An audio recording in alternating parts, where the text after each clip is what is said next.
Before 9/11 in the United States, police were reading your emails, listening to your phone calls, and at least in Connecticut, the police knew that there was a coming event where they would have absolute power. So before 9/11, they knew something or some event was going to happen.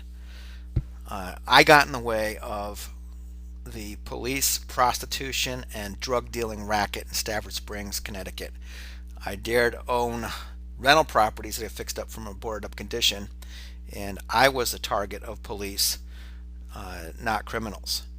And it used to be just minorities that got this sort of treatment. They wanted to keep them down and out and away from the American pie. Now it's everybody that isn't part of the organized crime police court cabal. The previous picture that you saw was me, Stephen G. Erickson. It's my mugshot. I resisted being mugged, and I was later sentenced to a year in prison without a previous record. A man in the same court that had a record who raped a 3-year-old wasn't given any prison, didn't have to register as a sex offender. Gang members who were on probation raped their girlfriends. All sorts of debauchery and crimes were going on, and I was sent to an overcrowded prison, and I did nothing wrong. After I was released from prison in Connecticut, I was given a choice of spending the rest of my life in jail or leaving the state. So I had to leave the state or else. I went to Vermont. So after having 3 rental properties that I had fixed up from a boarded up condition, a contracting business, my daughter in my life, my family in my life, I was living in the woods, freezing, homeless in Vermont. And I'm approaching senators in Vermont, U.S. senators, Leahy and Bernie Sanders, and asking them to deal with the situation that, I shouldn't have a prison record, I should be compensated, and this shouldn't happen to anybody else. And I also have concerns about the wars of occupation in 5 countries. I provide links. The police state and raid court system that blended me in a blender and wrecked my life is what everybody now has to deal with in the United States. So dealing with my case would fix the system for the rest. And I'm asking the U.S. senators, if they're for the people, to address my case and others where there's abuse like this.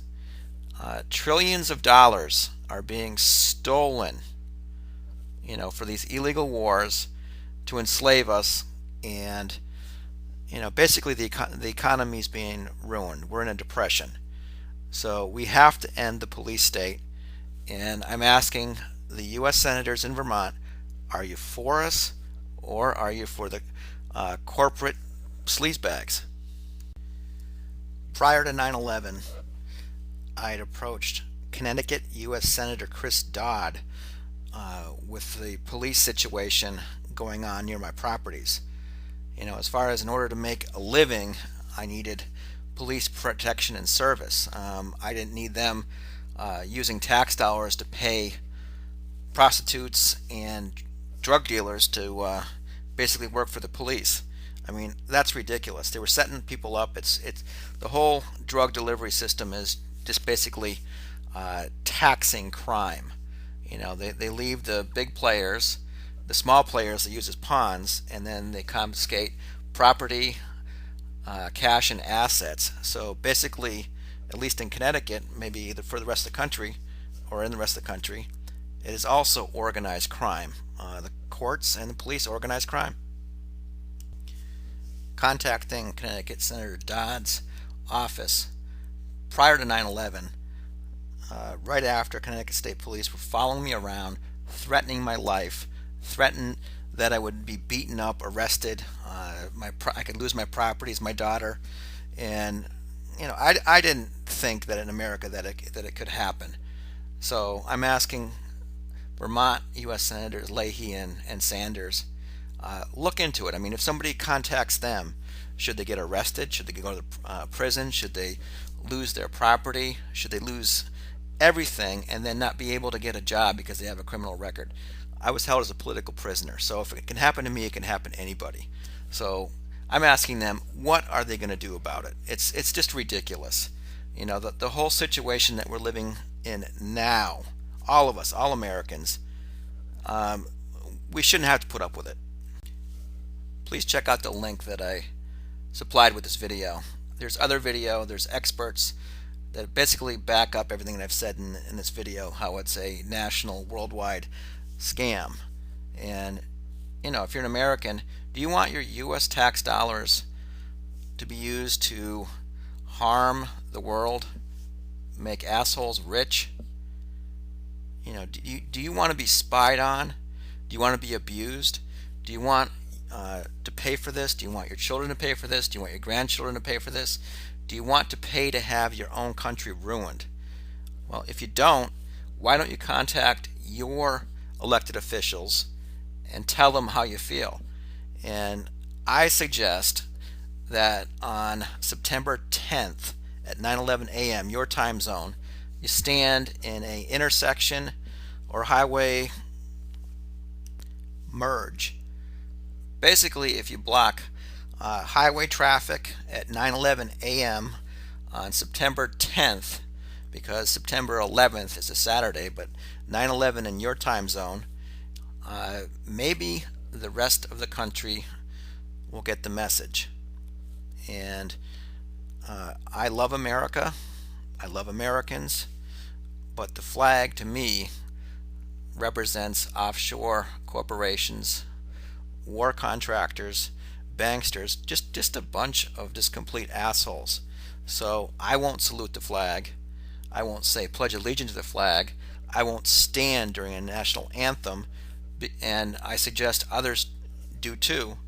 That way they see that we have some solidarity with each other. I mean, come on. Alex Jones says in his intro to his program often, the answer to 1984 is 1776. We really haven't gotten together as a people, since the American Revolution. It isn't as pure as, it all is, been taught to us in school. I mean, basically, we need to agree that the government is not representing us for our taxation. They represent corporations that are out of control, just basic pirates. So we need to show that government, and the one that's using Obama as a puppet, he's not a president. Bush probably wasn't either.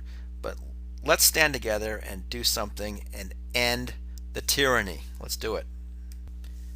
The Leahy Law can be used to defund the 5 wars of U.S. occupation. U.S. taxpayers are not required to fund armies who commit human rights violations. So let's ask that the wars in Somalia, Yemen, Pakistan, Iraq, and Afghanistan be defunded. And also, if the CIA is under the direction of offshore corporations and banksters, they should be considered a foreign army also. They should be defunded.